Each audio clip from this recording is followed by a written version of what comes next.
אז היי שלי. היי, מה קורה? בסדר, מה שלומך? יופי, מעולה. מהמם, אז שלי, את בעצם... מדריכת בריאות הנפש ויועצת זוגית. כן. ואימא לליאן, אוריה ונעמה. מתוקות. כן, וזהו, באתי לספר את הסיפור שלי. מדהים, אז בואי תספרי לי קצת, מי זאת שלי? תחברי אותי קצת למי שלא מכיר. אוקיי, אז שלי, אני בת 42. כן. בגיל 40 החלטתי לעשות שינוי. הייתי במקום שהרגשתי שאני לא יכולה להמשיך, עבדתי בעבודה מהבוקר עד הערב, ובקושי ראיתי את הילדים שלי, והרגשתי שהנשמה שלי כבר לא יכולה לשאת את זה יותר, לא יכולה. יש לי הכל, אבל אני לא יכולה, לא מסוגלת. מה, את העבודה הפיזית כאילו, או... את העבודה, את זה שאני בעבודה רוב היום, ואני כל הזמן עסוקה, וכאילו אני עובדת וזה, אז למה אני חיה? אז מה באתי לעשות פה בעצם? כן. זה הגיע כזה בעקבות משהו, או... כן. בעקבות משבר שחוויתי בנישואים שלי, היום הוא הגרוש שלי, הלך לאיזושהי סדנה, והסדנה הזאת ממש עשתה לו טוב, והחלטתי גם ללכת לסדנה הזאת, ובסדנה החלטתי לעשות שיתוף. סדנה של מה זה היה? סדנה של... אפילו לא ידעתי לאן אני הולכת. הגרוש שלי הלך, עשה לו טוב, רציתי שינוי, רציתי משהו מעניין, אני גם בן אדם שהוא זורם והרפתקני וזה, ורציתי איזה שינוי גם, כי כל היום הייתי עסוקה בעבודה, עם הילדים, עם הזה, ומה איתי, איפה אני בכל הסיפור הזה? ורציתי לעשות שינוי, כאילו נמאס לי מהמרדף הזה, שאני כל הזמן רודפת, אבל אני לא מאושרת, אני כאילו השגתי את כל המטרות שלי, היה לי עסק מצליח ברוך השם, והיו לי ילדים והיה לי הכל, אבל אני לא מאושרת. אז מה הקטע? יש לי הכל ואין לי כלום כזה. בדיוק, ראיתי רק חושך. עכשיו, ככל שאני גם יותר מתקדמת וגם עולה בהצלחה שלי, אני עוד יותר הולכת אחורה. אז מה הולך פה? כאילו, אני אומרת את זה לאנשים, רגע, אני ברוך השם, לא חסר לי כלום, אבל אני לא מאושרת. אני קמה בבוקר בבאסה, והולכת לישון בבאסה. מה המהות שלי פה? מה בעצם באתי, מה באתי לעשות? וזה מה כזה תובנה שבסדנה הזאת פתאום התובנה הזאת עלתה? לא, עדיין שמה זה לא עלה בי, אבל הלכתי לסדנה הזאת כי רציתי הפסקה מהכל. רציתי ככה להשתחרר מהלקוחות, מהלחץ של החיים, רציתי פשוט שקט. וגם להתרחק קצת מהטלפון. החלטתי שאני לא יכולה יותר. לא יכולה לרדוף, לא יכולה להיות במרדף הזה. כאילו, אני חושבת שזה חלום של כל אחת, את יודעת, להגיע לפסגה שלה, וזה היה החלום שלי, השגתי את החלום, אבל הדף עדיין ריק. ואז הלכתי לסדנה הזאת, פעם ראשונה, ושם עברתי איזה שינוי מאוד מאוד גדול, שאני אספר עליו בהמשך. עם הבת שלי, עברתי איזה שינוי, הבת שלי כמעט איבדתי אותה. כן, כל הזמן הייתי עסוקה בעבודה ובזה ובמרדף ופשוט כמעט איבדתי אותה, היא פשוט עזבה אותי והלכה לאבא שלה. וואי. עכשיו מה רציתי ממנה? רציתי שהיא תכין שיעורי בית. והיא החליטה שהיא לא רוצה את זה יותר. והיא הייתה אומרת לי, אמא, את שתלטנית. הייתי אומרת, מה שתלטנית? מה אני רוצה? אני רוצה שתלמדי, אני רוצה שתלמדי, אני רוצה שתלכי לבית ספר, אני רוצה שתהיי, כל הזמן רוצה שתהיי. באיזה גיל היא הייתה? אז היא הייתה כיתה ו', הייתה בת 11 כזה, כן? ורציתי שהיא תהיה, מה שבעצם אני לא הייתי. ואז... מה זה אומר שתהיה מה שאני לא הייתי? מה שאני לא הייתי, שלא הייתי התלמידה הכי טובה, ולא היו לי את הציונים הכי טובים, ולא הייתי בקונצנזיוס, ולא הייתי בתוך התבנית שכולם שואפים להגיע אליה, שהתלמיד הכי טוב, ואחר כך משם הולך ומצליח בצבא, ומשם הולך לאוניברסיטה, וזה, לא הייתי שם. את רוצה לספר כזה טיפה על שלי הילדה הזאת? כן, בטח. אני עליתי מפרס בגיל 5. וואו, קטנטונת. כן, כן. ושם התחילה, כשהגענו לפה, התחיל מלחמת המפרץ, עם סדה. וואו. ועליתי לגן, ואחרי חצי שנה עליתי לכיתה א', ולא ידעתי לא קרוא, לא לכתוב, כלום, לא ידעתי כלום. וואו. ואז ככה, חצי שנה בגן, וככה עליתי לכיתה א', שאני לא יודעת בכלל מה מדברים איתי.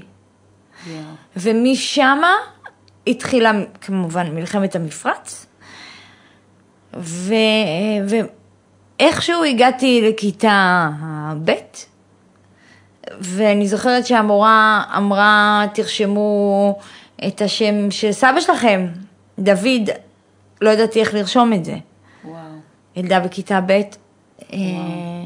זה היה ממש ממש ממש ממש קשה לילד בגיל כזה לחוות את זה, ועזבי שהוא חווה את זה, תחשבי מה הוא לוקח על עצמו. מה הוא אומר לעצמו, הילד הזה, שהוא רואה שכולם רושמים והוא לא רושם.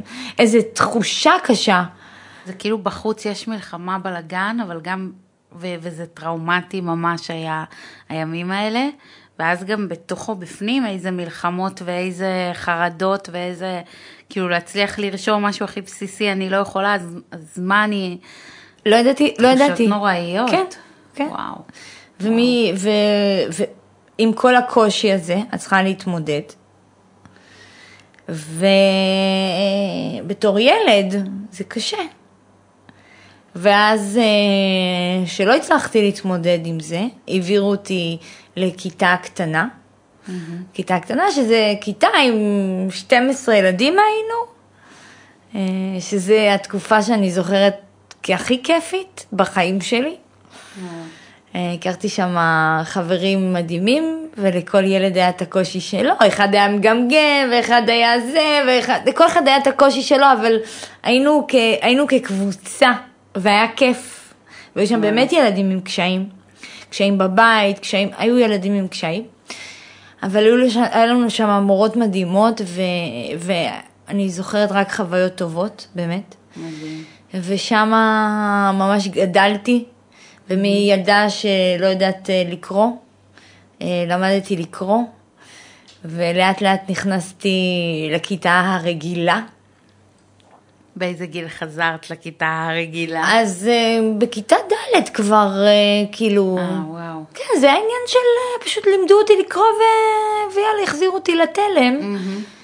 יחד עם זאת היו לנו פערים, כאילו, היו לנו פערים מאוד גדולים, כי בכיתה הקטנה מלמדים אותנו רמה אחת פחות, ואז את צריכה להשתלב, וזה לא פשוט, כי אצלנו לא למדנו אנגלית, ולא למדנו את מה שהם למדו, ולוקחים את הילדה ומחזירים אותה חזרה, ויאללה תתמודדי, ממעטפת חמה. ובטח זה לא היה כמו היום שיש כאילו עזרה ומורות כאילו, בטח לא היה כל כך מודעות לזה, נראה לי פעם, נכון? אם היה עזרה, לא היה. פשוט צללנו פנימה כמו שאנחנו. כן. וואו. צללנו פנימה כמו שאנחנו. עכשיו, כל זה לא משנה. כל זה לא משנה, כי ילד יכול ללמוד, ויכול להשיג את הפערים, ויכול הכל זה, כל זה לא משנה. הקטע הוא התחושה שאתה חי איתו. התחושה הזאת שאתה חי איתו, שאתה לא מספיק, ואתה לא טוב, ואתה לא כמו כולם. ואיפשהו אתה תמיד מרגיש חסר. וואו. כמה שהשגת את הפער. ואתה חי עם הפערים האלה גם. אתה חי עם הפערים האלה כל הזמן אתה חי איתם. אבל זה באמת אפשר להשיג את זה. היום מהמקום שלי אני מבינה שאפשר להשיג את זה. עם תמיכה ועזרה. כן, אבל ילדה לא יכולה להבין את מה שאישה בוגרת וזה יכולה להחזיק. כילדה זה התחושות. והן משתלטות וצובות את הכל. אין פה... אין משהו שיכול להסביר את זה, או... לגמרי. היום אני, כאילו, בתור בן אדם בוגר, אני מבינה שהדבר שהכי יכול לעזור לילד כזה, זה רק אהבה. ורק אמונה, ורק לתת לו את התחושה שהוא מספיק טוב, ואיך שהוא, זה אהבת חינם. ואיך שהוא, כמו שהוא, הוא הכי טוב שיש. כן? ואני עשיתי את זה עם הבת שלי. וואי, אז עכשיו תספרי, עכשיו הבנו מה זה, כן. מה שאמרת בהתחלה, עכשיו אני הבנתי. כן. אז תספרי על מה... אז זהו, אז מהמקום הנמוך הזה, שלמרות שהייתי הצלחה בגדול, תוך שנה וחצי סגרתי פערים והגעתי לכיתה רגילה והכל היה בסדר, עדיין חייתי עם התחושה הזאת, והתחושה הזאת, לא נשארה איתי רק עד כיתה ד' או ה', היא נשארה איתי עד גיל 40. וואו. עד שגיליתי שזה בכלל המקום החסר שבי קיים, כאילו. ואז כשהלכתי לסדנה, עליתי מול, היו שם, כאילו, היה אפשר לשתף. ואני באתי עם, היו לי קשיים, היו לי כל מיני קשיים, אבל הקושי הכי גדול שלי היה עם הבת שלי, המאממת שלי, שלא כל כך הצלחתי להגיע אליה, ולא משנה מה עשיתי, אם זה קניתי לה משהי, לא הצלחתי, מה רציתי, שתלך לבית ספר, וזה גם היה אחרי קורונה, היא לא הייתה קמה ללכת לבית ספר. וואי. עזבי שהציונים שלה לא היו משהו, כאילו, בסדר, אבל היא לא הייתה קמה ללכת לבית ספר, מה אני עושה? מה אני עושה? כאילו, אני אומרת לה, ליאני, קומי לבית ספר, היא לא קמה. אבל לא הייתי אומרת לה, ליאני, קומי לבית ספר, בואי. הייתי אומרת לה, קומי, כאילו, את מדברת אליה ממקום נמוך. כן, מה את עושה? גם ככה זה, הציונים שלך לא מי יודע מה, קומי לבית ספר, את מאכזבת אותי, מה קורה פה? את צריכה לקום, את צריכה ליאני, מה קורה? ולא משנה מה עשיתי, לא הצלחתי להגיע אליה. לא הצלחתי. וואו. כן. ואז כשהגעתי לסדנה, אז אמרו לי, כאילו, קמתי ושיתפתי מול 70 איש, ואמרתי לו, תשמע, הילדה שלי, אני אומרת לה לקום ללכת לבית ספר, אני אומרת לה שתלמד, אני אומרת לה ככה, ואני אומרת לה ככה, והיא עושה מה שבא לה. מה נראה לה? כאילו, אני לא מבקשת ממנה דברים שהם לא הגיוניים, מה אני מבקשת ממנה ללכת לבית ספר, אני מבקשת ממנה ללמוד, אני מבקשת ממנה שתהיה כמו שצריך להיות. ואז הוא אמר לי, כאילו, תני לה להיות מי שהיא רוצה להיות. תני לה להיות מי שהיא רוצה להיות, ומה שהיא רוצה להיות. והוא אמר לי, יש לך ילדה מאוד חכמה גם, כאילו, לא רק שהיא עומדת, כאילו, היא חכמה. איך זה התקבל אצלך המשפט הזה, תני לה להיות מה שהיא רוצה להיות? כאילו, ילדה בכיתה ו', מבחינתך צריכה ללכת לבית ספר, מה זה תני לה להיות מה שהיא רוצה להיות? כאילו, איך זה... כן, אז הוא אמר משהו, הוא אמר לי שאני שתלטנית. אוקיי. ואני, אני מלאך, איזה שתלטנית. אני שתלטנית, מה ביקשתי ממנה? ואיפשהו, גם היא הייתה אומרת לי, אמא, את שתלטנית, את יודעת? כאילו, היא הייתה אומרת לי ככה. ולא הייתה לי שום ברירה אחרת אלא להקשיב לו. ואיפשהו בתוך הלב שלי, הבנתי שאני צריכה להקשיב לו. אני פשוט צריכה להקשיב לו, וזה מה שעשיתי. זה כמו ילד שאת לוקחת אותו למסעדה, ככה הבנתי, ואז את אומרת לו, הוא אומר לך, אם אני רוצה לאכול פיצה, ואת אומרת לו, לא, תאכל מרק, סתם אני אגיד, מרק ירקות. לא, לא, לא, תאכל, אם אני רוצה לאכול פיצה, לא, אתה חייב, כאילו, את מבינה? כאילו, צריך לתת, הבנתי שצריך לאפשר לה להיות מי שהיא רוצה להיות. ובמקום מחשבה חיובית, כאילו במקום להוריד אותה, אני לא יודעת איך הגעתי לתובנה הזאת, הגעתי כנראה בורא עולם שם למעלה, הכל הרי ממנו בסוף, תודה לבורא עולם. אז שלח לי תובנות, שאני צריכה למלא אותה באהבה, שזה לא משנה אם היא תהיה תלמידה טובה או לא תלמידה טובה, אני צריכה לקבל אותה ולאהוב אותה ככה כמו שהיא. ולא משנה כמה היא מביאה לי בציונים, ואם היא מביאה 30, ואם היא מביאה 40, ואם היא מביאה 100. מבחינתי ההתנהגות שלי כלפיה צריכה להיות אותו דבר. וזה מה שעשיתי. וואו. ולא היה, וזה אז אחרי הקורונה, אז אמרתי לה, אז הייתי קמה בבוקר, את מהממת כמו שאת, אני אוהבת אותך, וגם ככה, כמו הציונים שלך, ליאן, את מושלמת. וואו. כן, לא משנה, תביא לי 30 ליאן, הכל בסדר, הכל בסדר, תביא 30, לא נורא, פעם הבאה תביא לי 40, זה בסדר, זה בסדר, כל הכבוד לך, אני אוהבת לך, ורק מיליתי אותה, באהבה, באהבה, ופלא, הילדה, פתאום, עלתה, ועלתה, ועלתה, ועלתה, והציונים שלה, 100, 90, עזבי שזה לא הנקודה. הנקודה שכאילו, שהבנתי משהו חשוב. קודם כל הבנתי שהבעיה שלי לא הייתה עם הציונים של הילדה, הבעיה שלי הייתה עם עצמי, שאני לא קיבלתי את עצמי, שלא הייתי בתוך התפנית. וואי. כן. ממש חשבתי על זה, איזה תיקון עשית גם עבור עצמך. לגמרי, לגמרי, לגמרי. כאילו להפסיק איזה משהו של אני לא שווה, אני לא מספיק, ולהצליח לגרום לילדה שלך להבין שהיא ראויה מעצם היותה, כאילו זה מטורף. כמו שהיא. כמו שהיא. ואז קיבלתי את עצמי כמו שאני. כי למרות שהציונים שלי, נגיד, בבית ספר, לא הייתי, כשרציתי, אז הבאתי ציונים ממש טובים, כשרציתי. וקיבלתי את עצמי גם, כאילו, את עצמי כמו שאני. אני לא חייבת להיות כמו כולם. אני חושבת שהחוויה של אני לא מספיק, היא גם לא בהכרח קשורה למה אני משיגה. אני יכולה להשיג המון דברים, וכמו שאתה אומרת, ציונים והכל, אבל עדיין תהיה שם איזו חוויה של אני לא מספיק. אני לא מספיק. אני לא מספיק. והייתי מספיק לגמרי.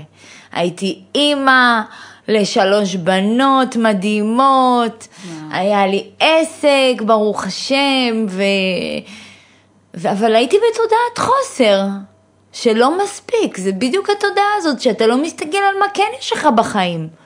ואתה מחפש את מה שאין לך.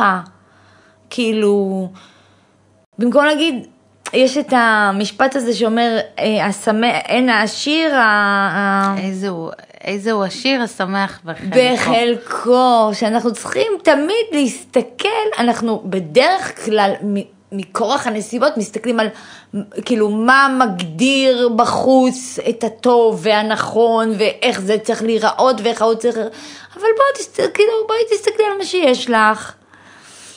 ואיך מהמקום הזה שאת נמצאת בו אומרת תודה ושמחה בחלקך ואופ, עולה עוד שלב. כן, מקשרים את המשפט הזה הרבה פעמים לכסף, ופתאום את מביאה משהו מאוד מעניין. כן. מאוד מעניין, שזה לא בהכרח קשור אני תמיד מכירה שמקשרים את המשפט הזה לכסף. כן. כאילו, טוב לי מה שיש לי. כן, כן. ואת מביאה לזה פרשנות מאוד מעניינת. כן, של השמח בחלקו, זה בחלק של מי אני בכלל. גם אני, כמו שאני, זה מספיק. בדיוק, תראי, מעניין. הרי כולנו זה חלק אלוקא ממעל. באנו לפה לעשות תיקונים, לעבור איזושהי דרך. וכל אחד והדרך שלו והמסע שלו. עכשיו, מה שאנחנו עושים, אנחנו בדרך כלל מסתכלים על האחר, ואנחנו כאילו משווים ורואים מה חסר לנו ומה... ואנחנו בדרך כלל לא מסתכלים על מה חסר שמה, אנחנו מסתכלים מה יש, אוקיי? שזה מרוקן לנו את הכלי. עכשיו, הבן אדם שהוא שמח בחלקו, הוא אומר תודה על מה שיש לי. עכשיו הוא אומר, מה? אם הוא אומר תודה על מה שיש לי, אז זאת אומרת שאני לא צריך לשאוף ליותר, לא, אתה צריך לשאוף ליותר, אבל מהמקום של יש, ולא מהמקום של אין. כן. וואי, את יודעת מה עלה לי כשדיברת? כן. אמרת לחלק אלוקא ממעל, נכון? כן, כן. ופתאום אני אומרת, אולי האיזו השיר השמח בחלקו, כן. עולה לי כזה, החלקו, אולי זה החלק אלוקא ממעל הזה שעצם זה, שאנחנו חלק אלוקא ממעל, על עצם זה, בדיוק. שאנחנו חלק מהדבר המטורף הזה, על עצם זה, זהו, אנחנו ראויים. לגמרי. כמו שאת אומרת, לא מתוך מקום לוזרי כזה, שזהו, אני לא צריך... לא. מעץ הזה של כמה רגע לאהוב ולקבל את מה שאני. בדיוק. מדהים, וואי, כן. אני ממש אהבתי את החיבור שעשית. כן, זה אחרי דרך ארוכה שאני עוברת ולומדת כל רגע. כל רגע אני לומדת, כל רגע אני לומד משהו חדש, כל רגע אנחנו באנו לפה ללמוד, השם נתן לנו את הדעת. כן. למה? כדי שנדע ונלמד ונתפתח, כביכול הוא הניש אותנו כביכול והביא אותנו לפה, לא יודעת אם זה עונש או כאילו זה, אבל נתן לנו את הדעת. יש ימים שזה מרגיש ככה. כן, ברור שאין ימים, לא מושלם, יש ימים שאת כאילו קמה בבוקר ואין לך כוח לכלום, ואת אומרת וואי קשה לי וזה וזה, אבל האמונה הזאת, שכל מה שקורה לך עכשיו ברגע זה, הנתון של עכשיו, זה בשבילך כדי שתתקדמי ליעד הבא שלך, זה מה שנותן לך את הכוח. כי היו לי ימים שלא היה לי כוח לקום, לא היה לי כוח. אבל העובדה שגם זה שאין לי כוח לקום בבוקר ולהרים את עצמי, אוקיי? וזה מה שבעצם אמור לעשות אותי יותר גדולה, זה בעצם מה שנתן לי את הכוח, שזה הכל ממנו, ושזה חלק מהמסע. תראי, היו לי ימים שלא היה לי 50 שקל, באמת, היו לי ימים, מה אני אגיד לך, לקנות קופסת סיגריות? וואו. היו ימים כאלה, אבל ברוך השם, זה היו, ומתוך המקום הזה התפתחתי וצמחתי. כל קושי הוא צמיחה.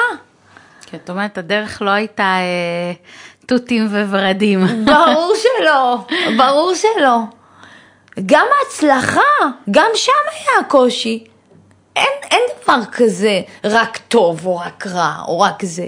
יש רגעים של אושר ויש רגעים שאתה מתמודד. וזה הכל רגעים, כאילו, יש את הרגעים האלה שאתה עם הילדים שלך וזה מסב לך אושר ואתה שמח וזה, ויש רגעים גם שהם יותר קשים עם הילדים. כן. אבל זה בסך הכל, את יודעת, כל קושי בעצם יוצר את ההצלחה. זאת אומרת, עלית עוד מדרגה. מדהים. כן. מדהים. כן. ומעניין אותי, נכון, באיזה שלב החלטת, זאת אומרת, את אומרת, בסדנה הזאת היה איזה סוויץ' שעשה משהו עם הקשר שלך, עם הבת שלך ועם עצמך. כן. ואז באיזה שלב בעצם התחלת את הלימודים של מה שאת עושה היום וכזה, זה היה מן הסתם אחרי, או שלא? אז זהו.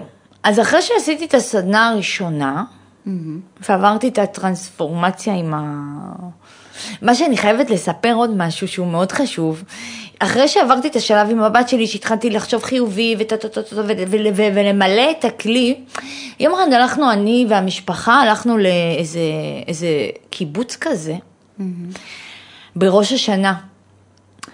ואז הגיעה אליי איזה מישהי, כמו ציפור, באמת, היא הייתה כמו ציפור, ישבה לידי, והיא אומרת לי, תראי, הבן שלי, לא יודעת איך היא בכלל, כאילו, מכל האנשים היא בחרה רק אותי, ובאה וישבה לידי. לא שאני אומרת איזה מיוחדת, אבל היא באה וישבה לידי, ואז היא אומרת לי, את רואה את הבן שלי? הוא לא היה רוצה ללכת לבית ספר, והוא לא היה לומד, והוא לא היה כלום. והיום תראי אותו עם תואר שני. היא אומרת, אמרתי לו, תקשיב, אני רוצה שתלך לבית ספר, אל תביאו לי ציונים, אל תביא לי כלום, רק דבר אחד, קום ולך לבית ספר. וזה מה שעשיתי עם הבת שלי בקשר ללימודים, את מבינה? וואו. אז זה כאילו... מדהים. כן, אז הכל זה, את יודעת, מגיע בסוף, אם אנחנו באמת רוצים, הכל בסוף מגיע. וואו. כן, אז בואי נחזור, מה שאלת אותי? שאלתי אותך לגבי הלימודים. איפה... איך הגעתי? אוקיי, אז אחרי שסיימתי את הסדנה הראשונה, עדיין הרגשתי, כאילו עברה שנה, ועדיין הרגשתי שאני לא מסוגלת. פשוט לא מסוגלת יותר, כאילו, עשיתי את הסדנה, לא קורה כלום, כאילו, הבת שלי שינוי שזה מהותי וזה, אבל עדיין אני מרגיש, אני די, זה עוד פעם הגעתי למצב שאני, כאילו, נתן לי כוח, המשכתי, ועוד פעם. ואז הלכתי לסדנה, עוד פעם, והייתה שם מישהי שהיא גרמה לי להאמין בעצמי. וואו. כן. מה זה אומר? כאילו, פתאום היא, מה זה אומר? שפתאום מסתכלת על עצמי,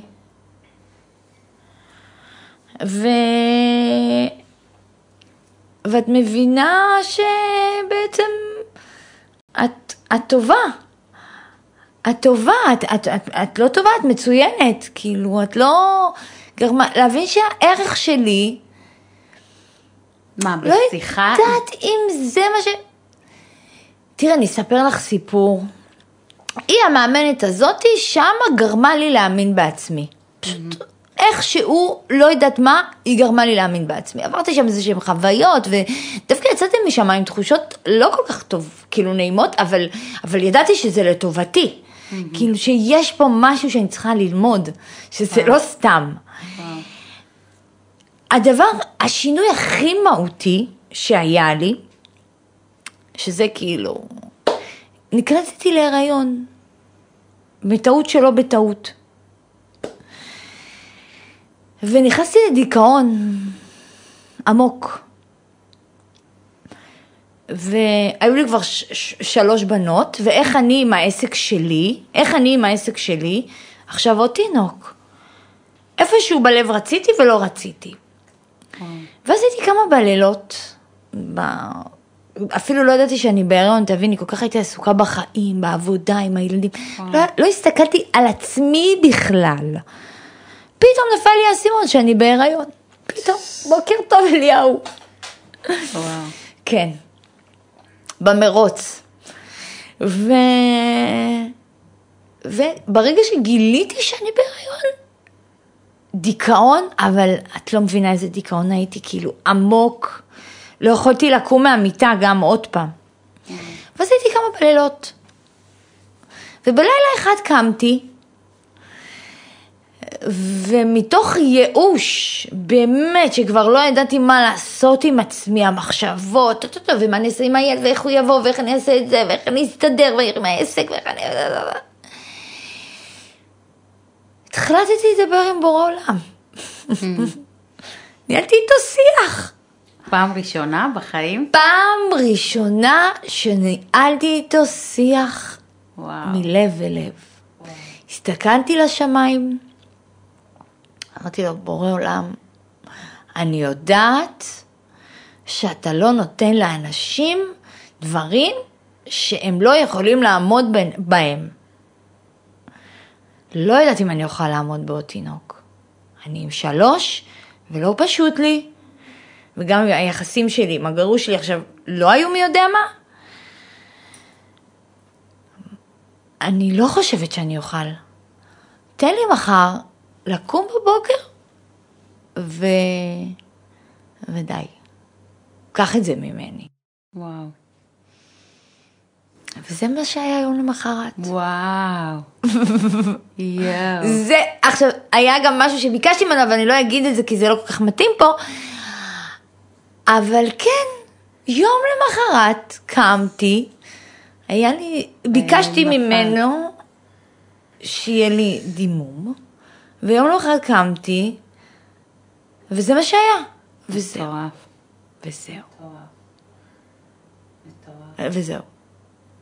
ומאותו רגע שגיליתי שיש בורא לעולם, חד משמעית, ושהוא שומע אותנו, ושהוא שומר עלינו, ושהוא איתנו, הרי גם הפרנסה ממנו, הכל ממנו, אז אני יכולה להתחיל לשחרר, ואני יכולה לחיות.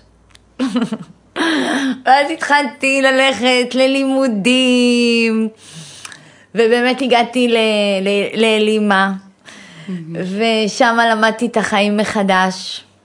וואו.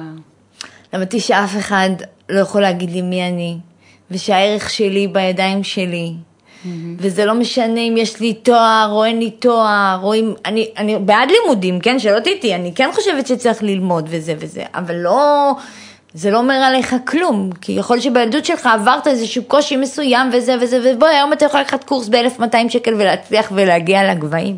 הרי המצליחנים הכי גדולים הם אלה שלא למדו דקה.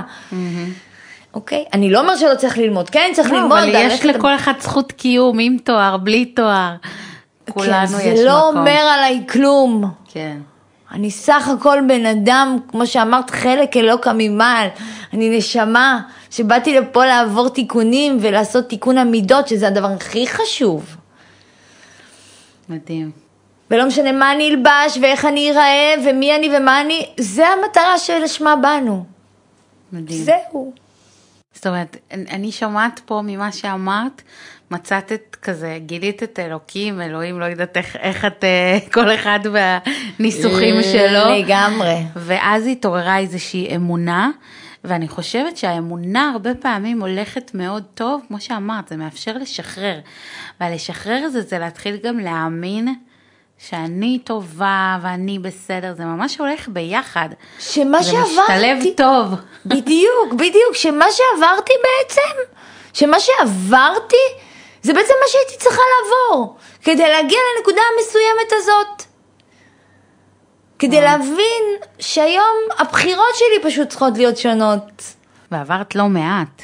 ועברתי. תפת אותי לפני זה למערכות כן, התגרשתי, התחתנתי והתגרשתי פעם אחת, ואז נאלצתי ואז התחתנתי שוב, ולצערי נאלצתי להתגרש שוב. וואו. וזה חלק מהמסע שלי. והיום מתוך המסע שלי, אני עוזרת לנשים לצאת ממקומות שהם בעצם כלואים בהם. ומתוך המסע הזה הלכתי ולמדתי את החיים שלי מחדש, ויצרתי כישורי חיים. וואי, מרגש. כן. ולמדתי איך לחיות, איך לדבר, מה נכון, מה לא נכון. וואו. מה זאת אהבה. ומתוך זה אני עוזרת להגיד זוגות נשואים. שזה בשום תואר לא מלמדים. לא מלמדים בשום מקום. לא בשום בית ספר ובשום... לא מלמדים. ולמדתי לשלוט ברגשות. וכל דבר שקורה זה לטובה, ולא להתרגש מכלום. לדעת איך לפתור. בעיה יש לפתור, כאילו, אין מה לעשות, זה פשוט חלק מהחיים. וואו. אז היום מה בעצם את עושה? תספרי. אז זהו, אז היום אני מדריכת בריאות הנפש, אני משנה תודעת חוסר לתודעת שפע. מדהים. משנה תודעה, אנשים עם תודעה נמוכה, כאילו שחושבים על עצמם דברים לא פשוטים, להסביר להם איפה זה מגיע, וכשאנחנו יושבים וביחד משנים את התפיסה הזאת שיושבת עליך, איך אנחנו משנים את עולמך, ואיך אנחנו משנים את הבחירות שלך.